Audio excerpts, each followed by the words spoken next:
Millionaire CEO ignores a street vendor, but fried egg with rice won his heart. Before we begin, let us know in the comments which city you're watching from.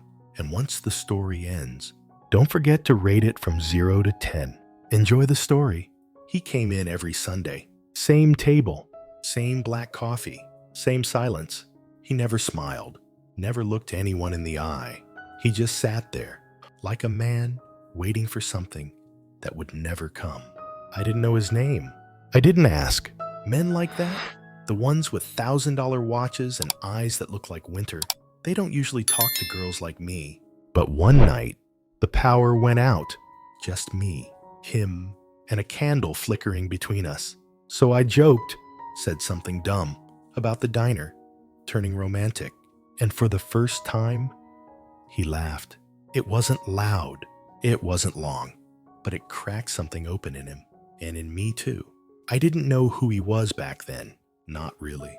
I didn't know he owned the biggest investment firm in the state, or that he was hiding a grief no one dared touch. I just knew that for one moment, he wasn't a CEO, he was just a man lonely, and maybe a little bit lost, and I was just the waitress, who somehow made him feel seen. I've been pouring coffee for 12 years. Same shift, same corner booth, same chipped mugs. People think small-town diners are slow, but they're loud in a different way. The kind of loud that creeps into your bones. Forks clinking, old men arguing about baseball, kids spilling syrup. Life, I guess, except for him. He never made a sound. Every Sunday, 15 sharp, he'd walk through the door like a ghost in a navy suit. No greetings, no small talk, just sat at table 5, took off his coat, and stared out the window like he was waiting for something or someone. I called him the man with the winter eyes because that's what they look like winter. Quiet, dangerous, if you stayed too long. His name was a mystery. He didn't wear a wedding ring, didn't smile, didn't flinch when the cook yelled, or the baby at table 2 screamed bloody murder. Just black coffee, no cream, no sugar, and silence. He never noticed me, or at least I thought he didn't, but I noticed him. I always did. I noticed how he never touched his coffee until it was lukewarm, how he stared out the window but never seemed to see anything, how his hands trembled when he thought no one was looking. I wondered what kind of pain makes a man live like that, and I wondered more than once if it was the same kind that lived inside me. Because I've got my own ghosts. People think when you lose someone, there's a clean moment, a final breath, a closed door, a memory tucked away. But grief doesn't come with an expiration date. 5 years ago, I buried my daughter. I still keep her sweater under the counter, next to the extra napkins and packets of sugar.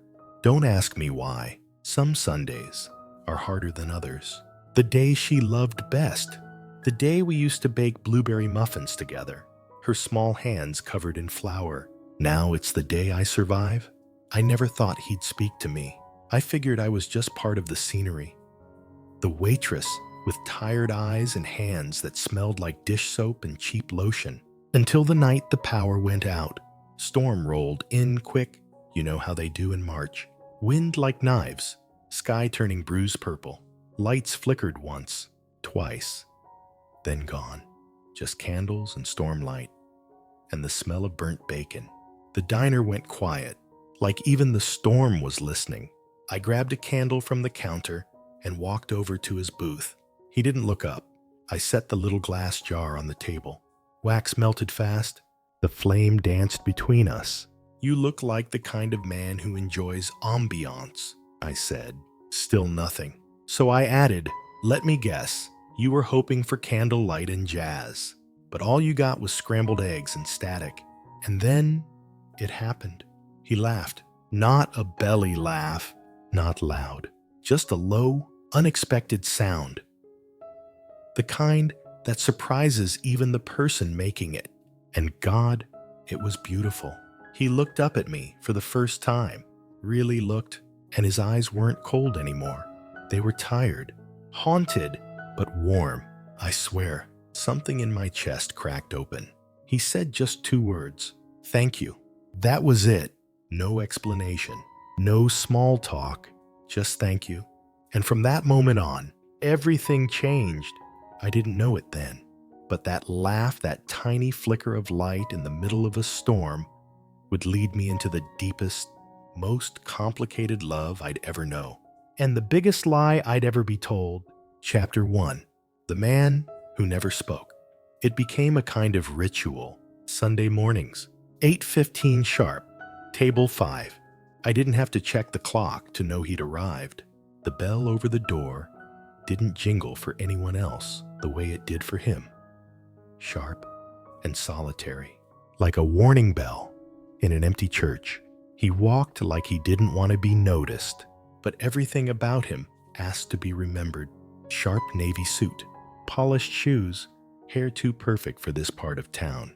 He never carried a bag, just a black wallet and a silver watch with a dark leather strap, the kind that looked vintage, expensive, and heartbreakingly lonely.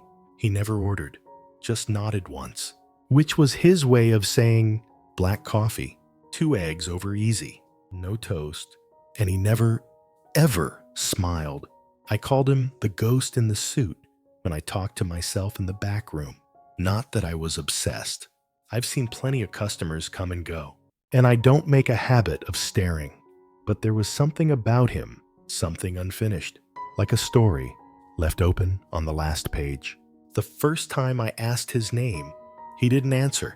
I placed his plate down and said, "We've reached that point in our relationship where I should at least know what to call you, other than Mr. Broody Booth guy." He looked up from his coffee slow, deliberate, like the movement itself cost him something. His eyes landed on mine, clear gray, not sharp like ice, not dull like smoke. They looked exhausted. He blinked once, then looked away. Not a word, just a quiet sigh and the clink of silverware. I wasn't mad. I've met grief in 1,000 forms. Some people scream, some go quiet, and some, like him, live in silence so long they forget what voices sound like. And I get it. When I lost my daughter, I didn't speak for 4 days. Not a word. Not to the nurse, not to my sister, not even to God. Because sometimes words feel like betrayal. Like if you say what you're feeling out loud, it becomes too real. So I let him have his silence. I just kept showing up. Every week, he sat in the same spot. And every week, I brought him the same breakfast. But every week, I tried something new. One time, I folded his napkin into a triangle and left it like a fancy restaurant.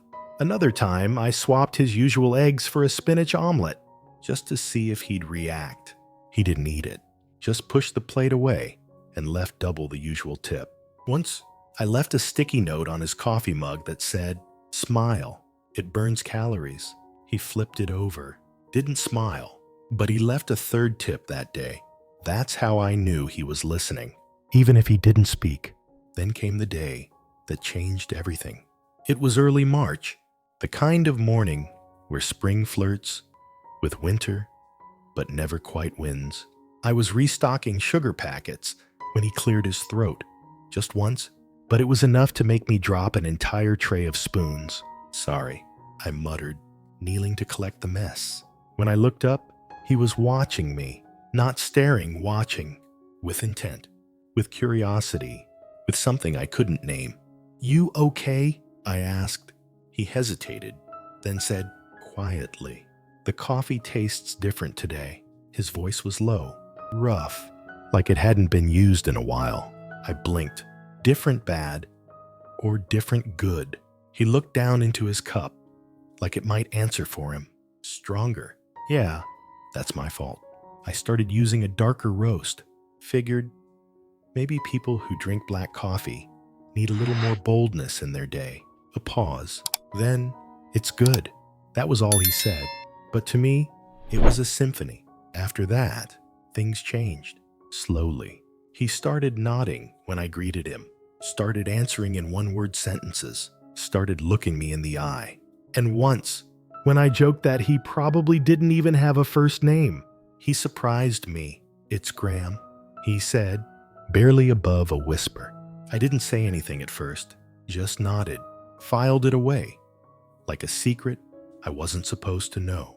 Then I said, "Well, Graham, nice to meet you. I'm Evelyn." Something flickered in his eyes. "Evelyn," he repeated, like he was testing the sound of it, like he wanted to remember it. That night, I couldn't sleep. I laid awake replaying his voice, his name, the way he'd said mine. It was ridiculous. He was a customer, a stranger, a man with secrets I hadn't even scratched the surface of. And yet, there was something in the way he looked at me, like I was the first real thing he'd seen in a long time. It scared me, because I wasn't sure I could survive another heartbreak, not when I'd only just learned how to live with the last one.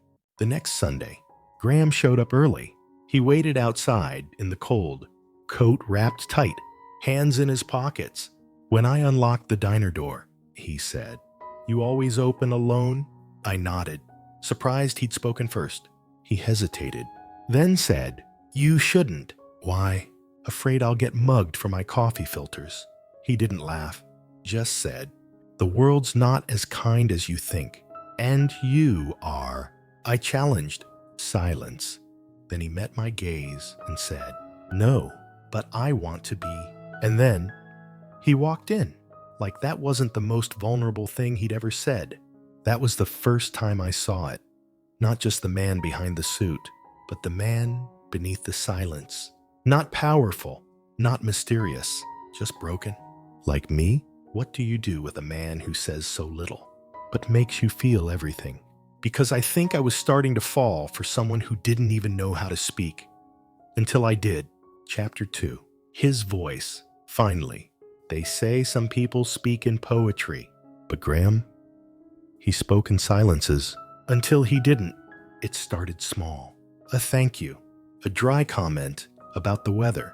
But the words, once rare and tightly rationed, slowly began to find their way out of him. Not all at once, not like a river, more like a faucet with a rusted handle. Drip by drip, Sunday came again.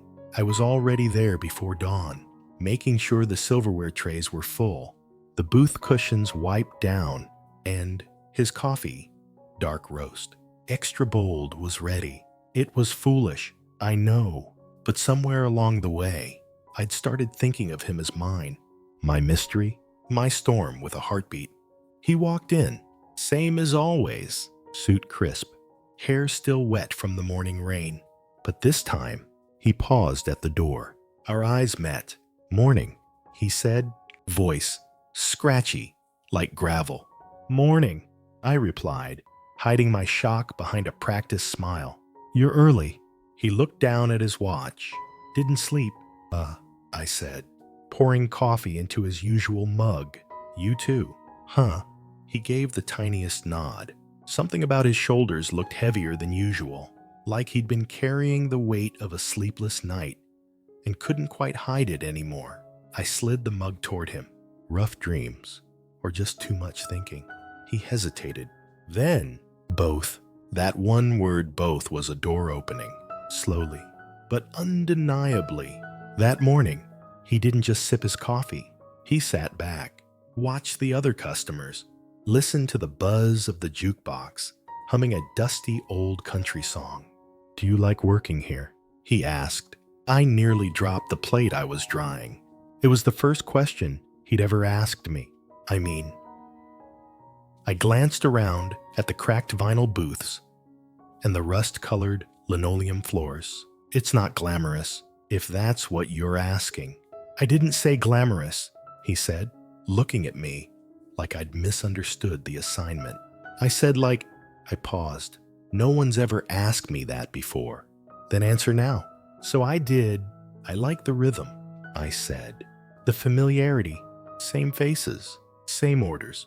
It feels Safe. Graham nodded slowly, as if he understood that too well. Safe is underrated, he murmured, almost to himself. There was a moment of quiet, the kind that feels full, not empty. Then he said, "You lost someone." It wasn't a question. I stiffened.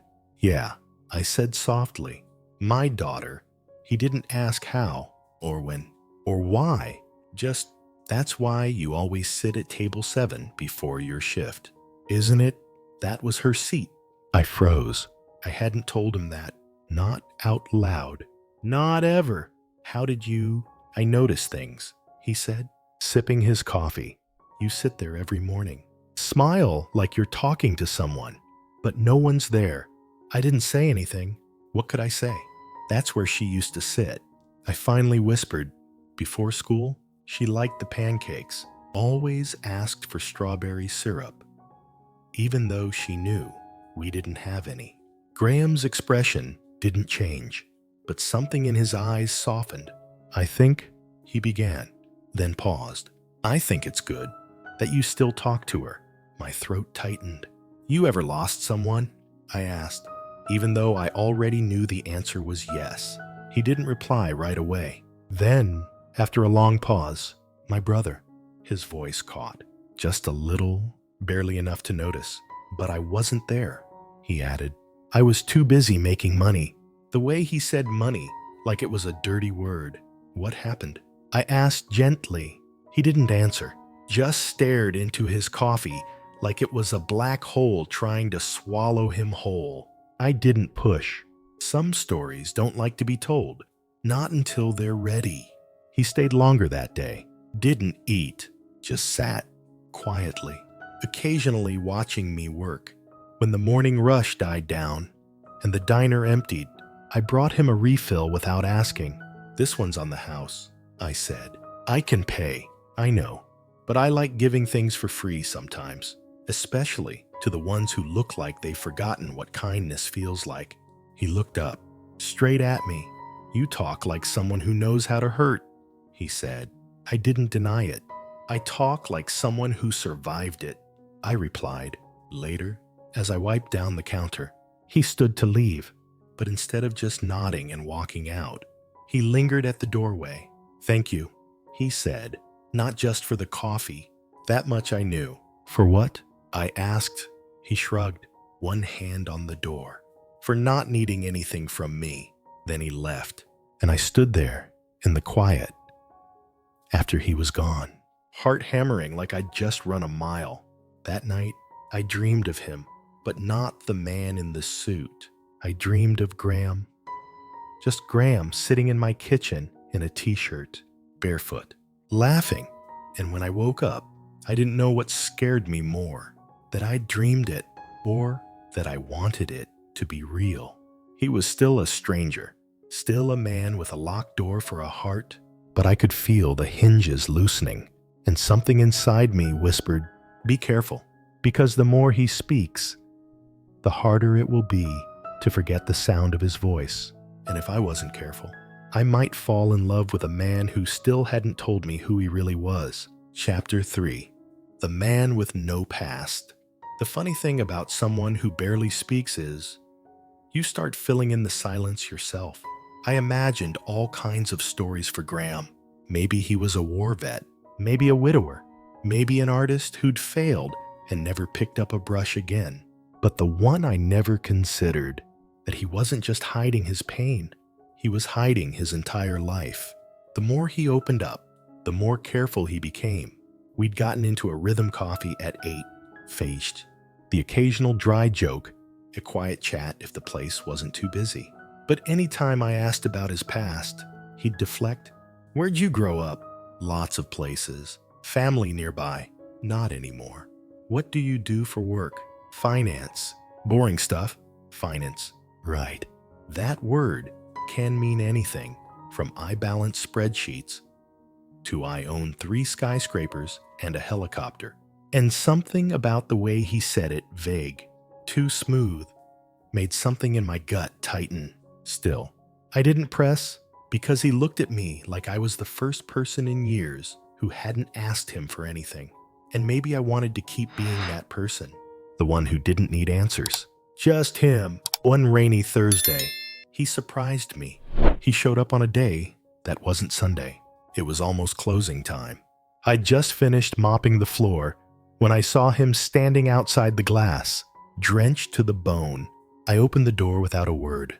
He stepped in, soaked and shivering, and said, "Can I stay a minute?" "Of course," I whispered.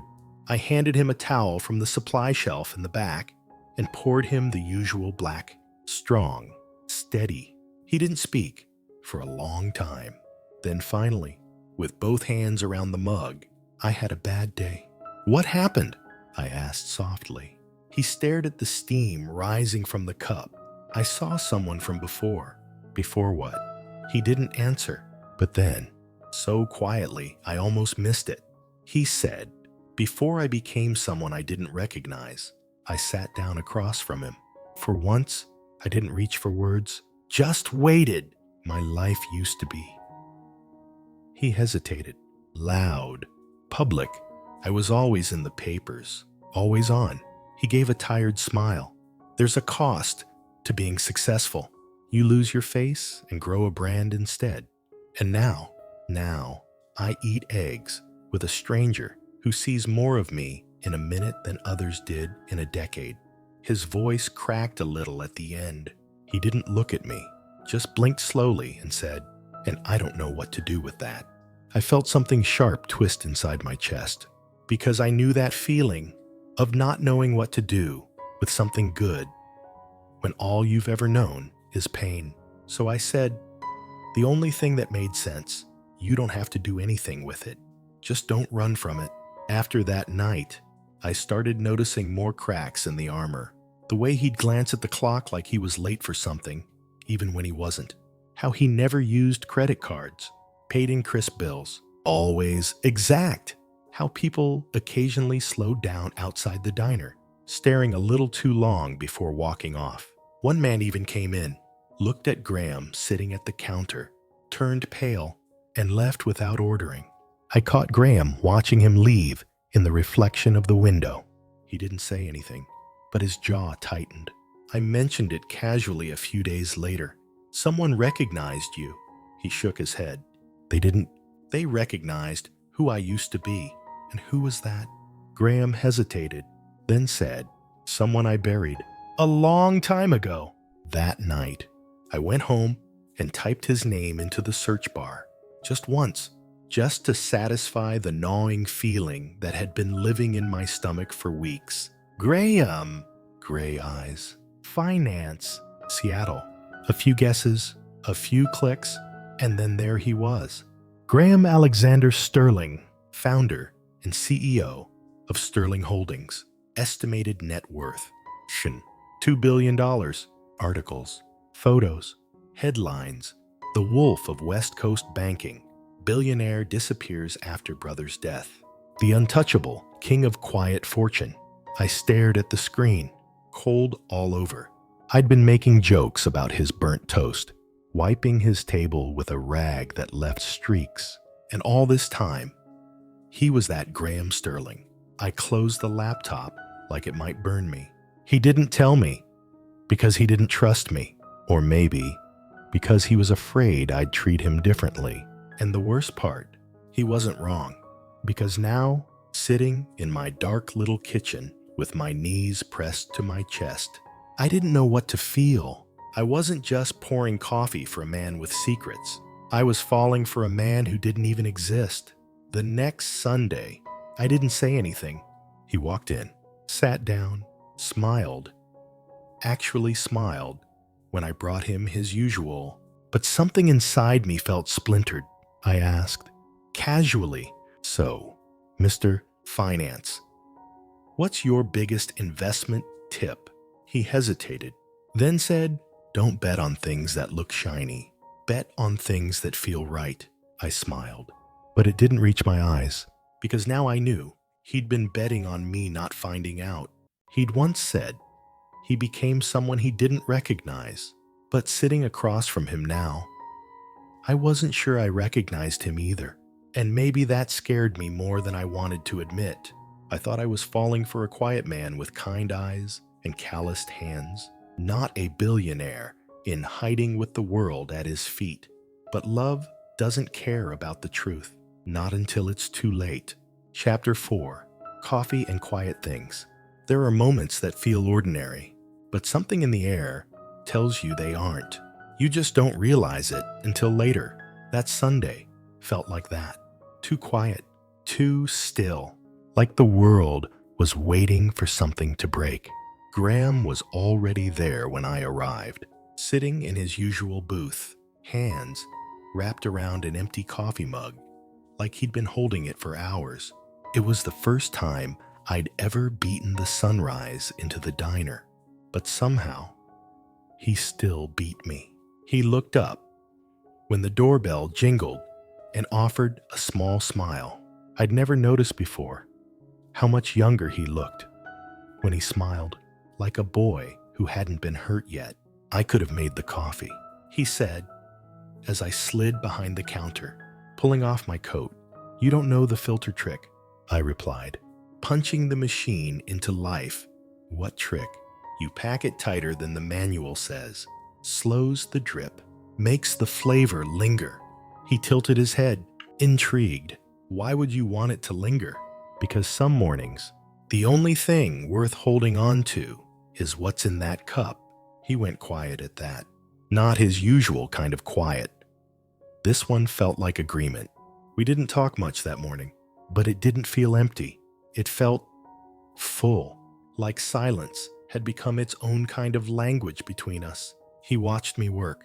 I watched him soften. Something about the way he looked at me made my breath catch. Not hunger, not longing, just presence, like he was learning how to simply be again. When the place finally emptied, I brought him a fresh cup hotter this time and slid into the booth across from him without asking. He didn't flinch, just lifted the cup to his lips and said, "Tell me something true." I blinked. About what? Anything? I leaned back, folded my arms. Okay, truth. I hate the sound of paper napkins rubbing together. It gives me chills. He laughed a real laugh, low and rough and rare. Your turn, I said. He hesitated, looking out the window. Okay, he said softly. I haven't been touched. I mean, really touched. In years, the words hung there, heavy and vulnerable. Why? I whispered. Because when people know what you have, they stop caring about who you are. I didn't ask who hurt him. I didn't need to. It was written all over him. The flinch in his shoulders, the careful way he offered pieces of himself, like someone who'd been punished for every confession. So instead, I reached across the table slow, deliberate, and placed my fingers gently over his hand. He didn't move, didn't speak, but he didn't pull away. That silence, it felt louder than 1,000 love songs. After a long minute, he whispered, "Why are you kind to me?" My voice was soft because no one was kind to me when I needed it most. His hand turned under mine, palms touching now. Warm, honest. It wasn't a romantic gesture. Not yet. It was a promise. You're safe here. He walked me to my car that night. The wind was sharp.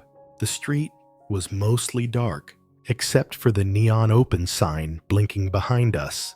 Do you ever think about starting over? He asked. Every day. He nodded like that answer didn't surprise him. Then, almost too quietly, he said, if I started over, I'd want it to be with someone like you. I opened my mouth to respond, but I couldn't, because that was the moment I realized I wasn't just curious about Graham. I was falling, and I had no idea what I was falling into. There was nothing fancy about that night. No grand gestures, no secrets revealed, just a man, a woman, and a silence that felt like it mattered. And maybe that's what real connection is, not fireworks, but warmth in the quiet things. I knew he was still hiding something, but what scared me more was how much of myself I was already giving to a man I barely knew. Chapter 5. The Proposal That Wasn't. You can tell when a man is about to say something important. It's in the way his shoulders tighten, The way his fingers twitch like they're trying to hold on to courage. The way his eyes search your face, not for beauty, but for safety. That's how Graham looked at me that Friday night, like he had something to say. And it might change everything. He'd asked me to meet him after work, not at the diner somewhere else. Just come, he'd said over the phone. I want to show you something. No other details, no address until an hour before. So I drove through the fog toward a quiet hilltop road and found him waiting by the gates of a small private garden, keys in hand, standing beneath a rusted arch of climbing roses. I didn't even know this place existed, I said, stepping out of the car. Most people don't, he replied. That's why I like it. He led me inside. The garden was old, overgrown, and heartbreakingly beautiful. Stone benches, wild ivy, little lanterns strung from tree branches like forgotten stars. In the center, a fountain trickled softly, tired but still moving, like both of us, I thought. Graham sat on the edge of the fountain and patted the space beside him. I used to come here with my brother, he said. Before the world got loud, I sat down. What was he like? He smiled, and it was the kind of smile that broke your heart a little. He was better than me. Kinder laughed more. I used to be the serious one, always chasing something. And now, he looked at me, really looked. Now, I'm just trying not to run. The wind was soft that night, just enough to make the lantern sway. He reached into his coat and pulled something from the inside pocket. A small black box. My breath caught. He didn't open it right away, just turned it over in his hand. I've been carrying this around for a month, he said. Silence. He looked at me. Size miser. I don't know what you see in me, Evelyn. I didn't interrupt, but I know what I see in you. Still, he didn't open the box. You make me feel like I could be more than I was. Like maybe I haven't ruined everything. Graham, I whispered, eyes on the box. He looked down at it, exhaled. Then he put it away. I'm not ready, he said. I thought I was, but I'm not. I didn't move, didn't breathe. The quiet was so loud, I swear, I could hear my own pulse echoing off the stone. He reached for my hand. I didn't mean to hurt you. His voice cracked. I'm terrified. Of what? I asked, barely holding it together. Of doing this wrong? Of giving you less than you deserve? Of ruining the only good thing in my life? My chest tightened. You think I need a ring to know how I feel? I said, no, but I thought I needed one to prove I was worthy of you. And suddenly, I didn't know whether to hold him or walk away. The ride home was quiet. He offered to follow me back to make sure I got in safe, but I declined. At the door of my apartment, he kissed my forehead like a goodbye. That wasn't quite a goodbye. That night, I lay in bed, staring at the ceiling. I wasn't angry, not exactly, but something in me ached because he had something to give. Not money, not rings, but truth, and he still wasn't giving it. The next morning, Sophia, the teenage girl who rented the unit next door and treated me like an older sister, caught me standing in the hallway looking lost. Let me guess, she said. It's the tall, quiet guy. I blinked. How do you know that? You look like someone who got almost proposed to, then didn't. I laughed, but it caught in my throat. She sat down on the step beside me. Miss Evelyn, she said, sometimes the bravest thing a person can do is not say the words. I looked at her, but sometimes, she added, it just means they're scared of the answer. I didn't hear from Graham for 2 days after that, and I didn't call. I told myself I was giving him space, but the truth, I was giving myself a chance to breathe because I knew something was broken. Not us, exactly, but the part of me that believed I knew who he really was. The box, the silence, the hesitation. It wasn't rejection, but it wasn't love in its full form. Either it was something halfway, and halfway doesn't keep you warm at night. I didn't need a proposal. I just needed to know. Was he hiding from the world or from me? Chapter 6. The One Who Stayed. It had been 5 days since the garden, 5 days since the box, 5 days since Graham looked me in the eyes and told me he wasn't ready, and then left me standing there, heart half open, hands empty. He didn't come to the diner. He didn't call, and I didn't chase him. I told myself I was fine, that I understood. But the truth, you can understand a man's fear and still feel shattered by his silence. By day 3, I stopped glancing at the door every time the bell rang. By day 4, I stopped pouring an extra cup of coffee, just in case. By day 5, I started to wonder if I'd imagined all of it, the softness in his eyes, the way his voice cracked when he said my name. Maybe I'd read too much into a broken man's kindness. Maybe I was never his beginning, just a place he rested before moving on. I stayed late that Thursday, wiped down the counters even though they didn't need it, refolded the napkins into triangles he would never see. Then I turned the lights off, grabbed my keys, and stepped into the cold. The parking lot was empty, except for one black car idling in the back. A man slumped against the driver's side, one hand braced on the hood. It took me a second to realize, Graham. I dropped my bag and ran. He didn't look up. His skin was pale, jaw clenched tight, sweat clinging to his forehead despite the cold air. Hey, look at me, I whispered, grabbing his arm. His knees buckled. I caught him just in time, eased him to the ground. Tell me what's wrong, I begged, but he shook his head. No hospital? He rasped. Please. You're burning up, I said, pressing my hand to his cheek. You're shaking. I didn't sleep. I haven't eaten. And then he went quiet. Not the usual kind of quiet. This one was collapse. I managed to get him inside, sat him in booth 5. His booth, and wrapped a spare blanket around his shoulders. He didn't protest, didn't try to be proud, just leaned his head back and whispered. I didn't know where else to go. I knelt in front of him, heart pounding. Why didn't you call me? I asked. He blinked slowly, lids heavy. Because I didn't think I deserved you to answer. Something broke inside me then, not out of anger, out of ache. Because I saw it, not just the exhaustion on his face, but the bone-deep fear in his eyes, the kind of fear that comes from living too long in a world that only wanted you for what you had. I made soup, real soup, the kind that simmers with garlic and ginger, and the hope that love is stronger than fever. He didn't say much, but he ate, slowly, carefully, and then he fell asleep, right there in the booth, head resting against the window. I sat across from him, arms crossed, watching the rise and fall of his breath. I should have been furious. I should have walked out the moment he admitted how long he'd gone without food, or sleep, or care. But all I could think about was this. He came here. When the world fell apart, he came here.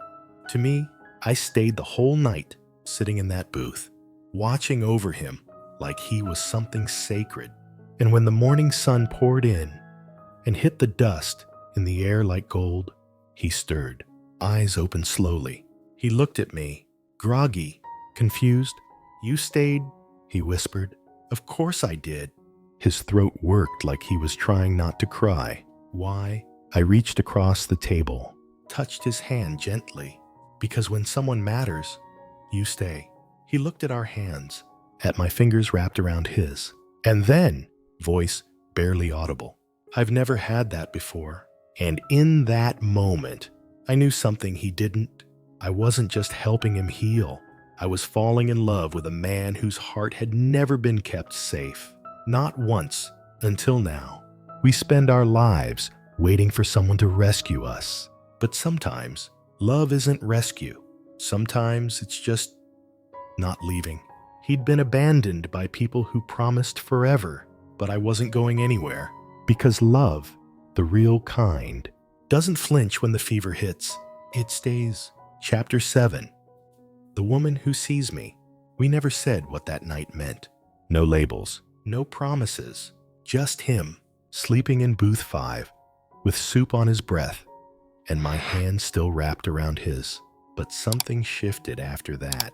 He began showing up not just for the coffee, but for me, for the silence between us, for the moments when nothing needed to be said, to feel everything. A week later, he asked me to take the day off. "Come with me," he said, standing at the edge of the counter with a nervous smile, to where he just held out his hand. "I want to show you something I've never shown anyone." I paused, not because I didn't want to go, but because part of me was afraid of what it might mean, of what I'd find if I kept peeling back the layers of this man I barely understood. But I took his hand anyway, and we drove out of the city, past the noise, beyond the last Starbucks and the last gas station and the last excuse to turn back. The road curved into trees, then hills, then memory. He didn't speak much, just kept his hand resting near mine on the center console, like he was keeping something steady. After an hour, we pulled up to a modest house at the edge of a forgotten road. White porch, weathered shutters, wind chimes that sang like ghosts. "This was home," he said, stepping out of the car. I followed slowly. "This where you grew up?" He nodded. "Me, my brother, my mom." Before everything got complicated, the front door creaked open like it still remembered him. Inside, the air smelled like dust and lavender, old carpet, sun-stained photographs. Quiet, he walked through the rooms like someone moving through time. "This was the kitchen," he said. "Mom used to sing while she made pancakes, off-key, but loud." He chuckled once, soft. Then, in the hallway, he stopped in front of a door. "His room," he whispered. I watched him reach for the knob, then drop his hand. "I haven't opened it since the funeral." I didn't push, just reached out slowly, opened it for him. The room was small, simple, frozen in time. Trophies, a college pennant, a flannel shirt still hanging on a chair. On the desk, a photo of 2 boys, one grinning wide, the other more reserved. "I'm guessing you're the serious one," I asked. He didn't answer, just walked to the window, stared out at the backyard. "He died in that yard," Graham said softly. "Collapsed during a run. Heart defect they missed. My breath caught. I was in Tokyo, closing a deal. I didn't answer the first 5 calls. By the time I did, he swallowed hard. I missed goodbye. I walked over, gently took his hand. "Wasn't your fault," I said. He didn't answer, just squeezed my fingers. "I built an empire," he whispered, "but I couldn't save the one person who never wanted anything from me." "And now?" I asked. He looked at me, gray eyes tired, vulnerable, raw. "Now I'm trying to remember how to be a person again." We sat on the old porch swing, dusk creeping in, soft and gold. "I thought I'd die alone," he said, voice shaking. "Not because no one wanted me, but because no one saw me." "I see you," I said. The words came out quiet. True. "I see you when you pretend the world doesn't touch you. I see the way your hands shake when you try to act strong. I see the man beneath the suit, the grief, the guilt, and I still want to sit beside him." Tears slipped down his cheek. He didn't wipe them. "I don't deserve you," he whispered. "That's not your decision," I replied. "It's mine." We sat in the quiet until stars appeared, scattered and shy. He turned to me, gently brushing hair from my cheek. "I never believed in second chances," he said. "Neither did I whispered. But maybe we were both wrong, because the way he looked at me in that moment, like I was sunlight breaking through fog, that wasn't first love. That was true love. The kind you don't expect, the kind you fight for, the kind that heals. He'd spent a lifetime building walls made of silence, money, and grief. But I wasn't afraid of the ruins, because I didn't love the empire. I loved the man sitting barefoot on his childhood porch. finally letting himself be seen. He was no longer the man who never spoke. He was the man who looked at me like I was the only truth he still believed in. And for the first time in my life, I believed it too. Chapter 8. Breaking the Promise. I thought we were past the worst of it. Past the guarded glances and unspoken pain. Past the fear of being seen. Past the doubt. For the first time in what felt like forever, he was laughing. He was sleeping through the night. He was living, and he was doing it with me. We spent quiet mornings together in the diner before opening. He'd flip chairs down while I prepped the coffee filters. Sometimes he'd hum nothing in particular, just noise that told me he was here. In this moment, not lost in memory. He'd touch my hand when no one was looking, kiss my forehead when the sun spilled in just right, say things like, "I don't know what I did to deserve this, but I won't waste it." And every time, I believed him, because he'd made me a promise. I won't disappear again. It happened on a Tuesday, nothing unusual at first. He was supposed to pick me up from the late shift, said he'd be there at 10 sharp, but 10, so 0 came and went, then 10:30, then midnight. I called, straight to voicemail. I texted, no reply. And I knew in the pit of my stomach something was wrong. Not an accident, not a delay, something else. The next morning, he showed up at the diner just before sunrise, suit wrinkled, eyes bloodshot. But not from drinking, not from sleep deprivation, from decision. He walked in like a man walking to the gallows. "Evelyn," he said softly, "we need to talk." I stepped out from behind the counter, heart already pounding. "I've seen that look before," I said. "That's the look people wear before they break something." He nodded. "Because I'm about to." We sat at booth 5, the place that had become ours. He didn't touch his coffee, didn't look at me right away. Then, voice low, "I'm leaving." I blinked. For how long? He hesitated. Indefinitely. Something sharp sliced through my chest. "Why?" I whispered. "There are things I need to fix. With my company. With myself. With the mess I made of everything before I met you." I swallowed, trying to steady my voice. "Take me with you." He finally looked at me. His eyes, God. Those eyes were already full of regret. No, it wasn't just the word. It was the way he said it. Final, cold, like a door slamming shut. "You promised," I whispered. "You said you wouldn't disappear again." He closed his eyes, and I meant it. "But Evelyn, you don't understand." "Then help me understand." He stood abruptly, hands shaking. "Because I'm not the man you think I am." He snapped. "You see good in me. But that's not real. That's projection. That's hope." I stood too. "No, Graham. That's love." The diner was still, the kind of still that feels sacred. "You don't get to decide what I feel," I said. "Not after everything. Not after I stayed." His voice broke. "That's why I have to go. Because you stayed. Because you believe in me when I can barely breathe in my own skin." He moved toward the door. "I'll only ruin this," he said, "and I can't bear to watch you unravel when I do." I grabbed his arm. "Then don't leave.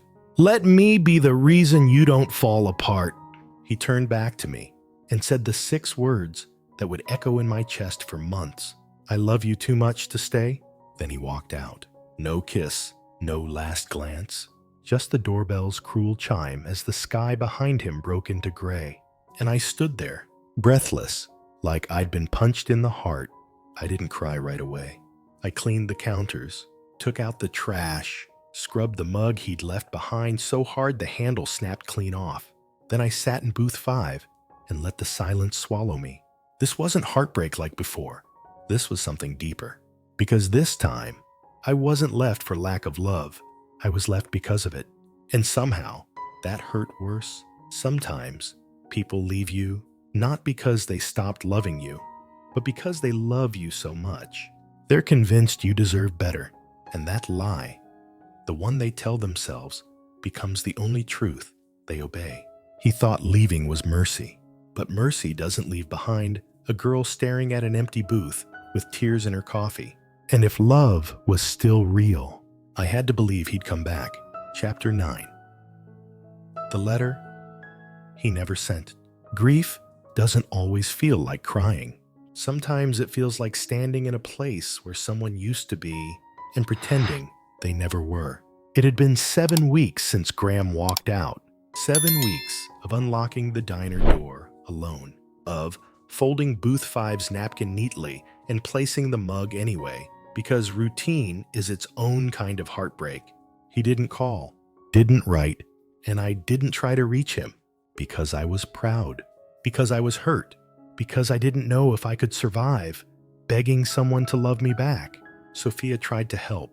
She left me silly notes in the kitchen, dragged me to the farmer's market on Sundays, tried to fill the spaces that Graham left behind with loud stories and teenage optimism. But there are some silences you can't talk over, especially the ones shaped like someone's last words. I love you too much to stay. I was cleaning out the storage room behind the diner when I found it. A sealed envelope, half tucked behind a stack of old ledgers. My name, in his handwriting, Evelyn. Just that, no date, no explanation. I sat down on a milk crate, hands trembling, and I opened it. Evelyn, if you're reading this, it means I didn't have the courage to say these words out loud. Maybe I never meant for you to find this. Maybe part of me hoped you would. There are things I've said that I meant and things I didn't say that I meant even more. I love you, not just for how you see me, but for how you never asked me to be anything more than myself. The broken version, the unpolished version, the man without the empire. You made silence feel safe. You made coffee taste like home. You made me wish I had met you before the world turned me into something I couldn't recognize. But here's the truth. I couldn't speak. I am still haunted by the people I couldn't save, and I am terrified I'll fail you too. So I left because I thought distance was protection, because I thought walking away would hurt you less than watching me fall apart. But I was wrong. Love isn't leaving to spare someone pain. Love is staying, even when the weight feels unbearable. And you, Evelyn, you are the only thing that has ever made me believe I could carry that weight. If there's still a place for me anywhere near your life, I'll find my way back. But if not, know this, you saved me without trying, without knowing. And even if I never see you again, you were the great love of my life. Graham, by the time I finished reading, my hands were shaking too hard to fold the paper. I sat there in that dusty back room, surrounded by mop buckets and broken clocks, crying like it was the end and the beginning all at once. He had loved me. He did want to stay. But fear, his constant companion, had taken him by the hand and pulled him away from the only thing that had ever made him feel whole. That night, I lit a candle in the booth he once called his sanctuary.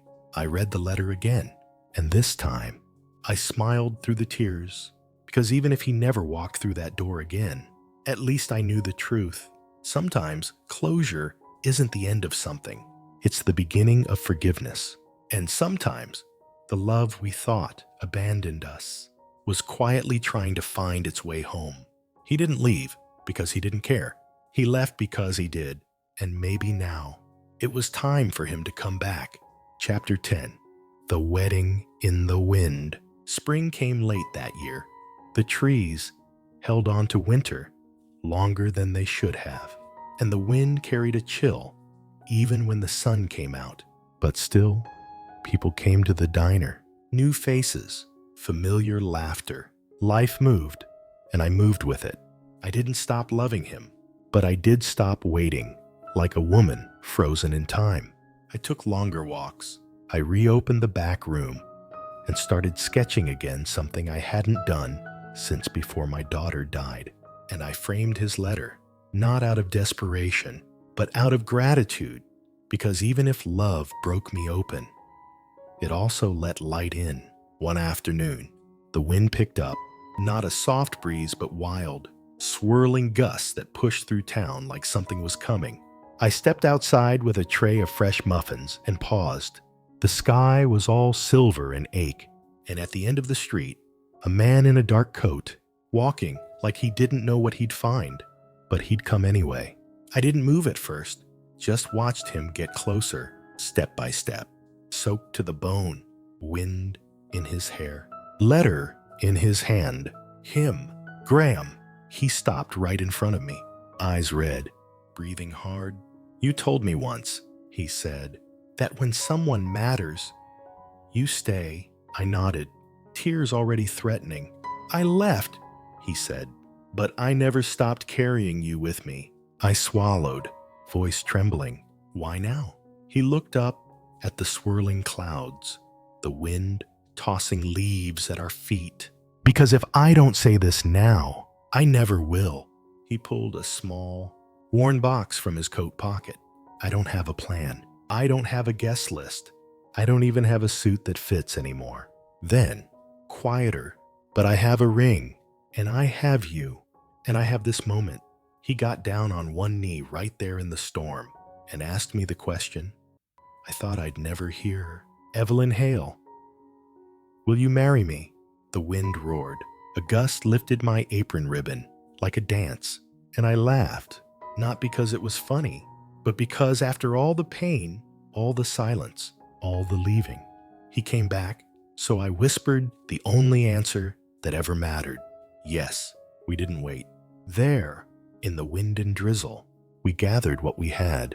Sophia held a bouquet of daisies from the flower cart down the street. The cook read vows from the back of a receipt. Our customers stood in the parking lot, umbrellas shaking, hearts full. And I married the man who once hid from the world, now standing beside me. No title, no lies, no fear. Just Graham, just mine. As we kissed, the wind spun around us like ribbon, messy, loud, glorious. And I finally understood. Love doesn't wait for perfection. It shows up, broken and late, and says, "I'm still here if you'll still have me." We began in silence. We ended in a storm. But the middle, the ache, the leaving, the letters never sent, that's where the love lived. He used to drink his coffee black, bitter, and alone. Now he drinks it with me every morning. No secrets, no storm, just love. She was the one who stayed. Some stories don't begin with fireworks. They begin with silence, with a tired man in a corner booth, and a woman too brave to stop loving, even after life gave her every reason to. I still keep his first letter, the one he never meant me to find, folded neatly in my wallet. It's worn now, ink faded a little, like a memory that lives in the pocket of time. Graham never went back to his company.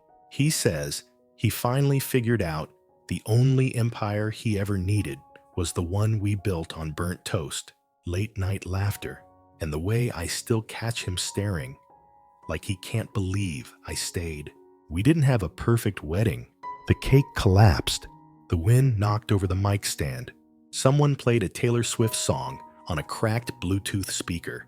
But it was perfect anyway, because the man who once thought love made him weak now tells the world it saved his life. They call the diner the place where the CEO married the waitress. It's a silly nickname, but I keep it written on a chalkboard out front because I want people to remember status doesn't save you. Money won't hold you at two-way. When your soul forgets how to breathe, and titles mean nothing if your heart's still starving. Graham and I still sit in booth 5. He still orders his coffee black. But now, he lets it go cold. Because he's too busy talking, I still pour it, same as I did that first day. But now, I do it knowing I'm pouring into a man who finally knows how to stay. So if you're watching this, and you've ever loved someone who left, or stayed for someone who was too scared to let you in, or believed in someone who couldn't believe in themselves, this story is for you. Because sometimes true love doesn't come fast. Sometimes it arrives quietly, messy, late, but When it comes, if you're lucky, it stays. What did you think of this story? Share your thoughts in the comments below. Rate it from 0 to 10. Don't forget to subscribe and hit the bell so you never miss a story. And stay tuned. More powerful stories are waiting for you right here. If this story touched something in you, stay a little longer with us. There's more love to come. More stories that begin in shadows and end in light. So if you're still healing, still hoping, still holding on, you're not alone. Subscribe to the channel for more stories that speak to the soul. And if you're ready, click the next one. It goes even deeper. We'll be here, waiting, just like love did.